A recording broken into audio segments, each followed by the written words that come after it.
Il 22 dicembre del 2017 Renato Moretto, imprenditore di Massanzago, sale su alcuni bancali all'interno della sua azienda e cade da 2 metri d'altezza.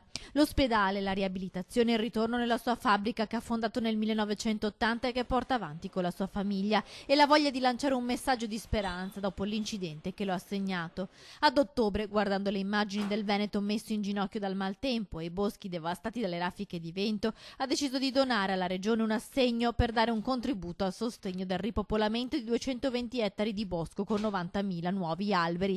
100.000 euro, un assegno che Renato Moretto ha consegnato personalmente al presidente Luca Zaia.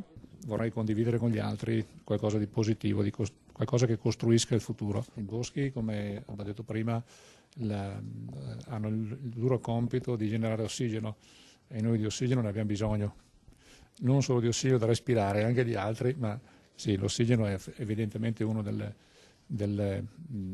elementi della vita, come l'acqua, che sono estremamente irrinunciabili. Donare agli altri la speranza, la forza ritrovata. Questa è la storia di Renato Moretto, una storia che parte dalla fabbrica costruita intorno alla sua casa natale, una realtà che si occupa di sviluppo, produzione e trasformazione di materie plastiche partita da Massanzago e che oggi conta 435 dipendenti nelle sedi aperte in Italia, Germania, Polonia, Turchia, Russia, Brasile, Cina, India e Stati Uniti. L'autonomia per noi sì, è importante soprattutto per la gestione delle risorse, perché manchiamo clamorosamente di supporto come infrastrutture, siamo veramente deficitari, nonostante la quantità di lavoro che sviluppiamo, la quantità di business, non abbiamo un'infrastruttura adeguata, ed è per questo che ci auguriamo.